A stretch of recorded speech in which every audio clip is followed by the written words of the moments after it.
18వ తారీఖున గౌరవ ఎక్స్-సీఎం గారు రెంటపాల విలేజ్ సత్తెనపల్లి రూరల్ మండలికి ఈ కొర్లకుంట నాగమల్లేశ్వరరావు గారి విగ్రహావిష్కరణకు రావడం జరుగుతుందని చెప్పి సత్తెనపల్లి నియోజకవర్గ వైఎస్ఆర్సీపీ నియోజకవర్గ ఇన్ఛార్జ్ అయినటువంటి గజ్జల సుధీర్ భార్గవ రెడ్డి గారు మాకు ఒక రిక్వెజిషన్ ఇవ్వడం జరిగింది. హ్యూజ్ క్రౌడ్ వస్తారని చెప్పి మెన్షన్ చేయడం జరిగింది.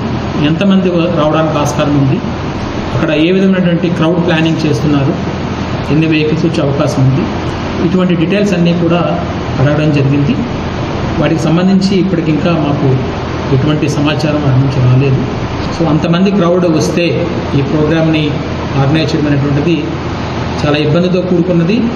అలాగే లా అండ్ ఆర్డర్ ఇష్యూస్ వచ్చే అవకాశం కూడా ఉందని భావించడం జరిగింది. దీనివల్ల వాళ్ళ రిక్వెస్ట్ని కన్సిడర్ చేయలేకపోతున్నాము. కాన్వాయ్తో పాటుగా సెక్యూరిటీ కాన్వాయ్తో పాటుగా మరొక 3 వెహికల్స్ని ఒక 100 మందిని అలౌ చేయడానికి మాకు ఎటువంటి అభ్యంతరం లేదు. ఆ విధంగా అయితే చేయగలుగుతాము.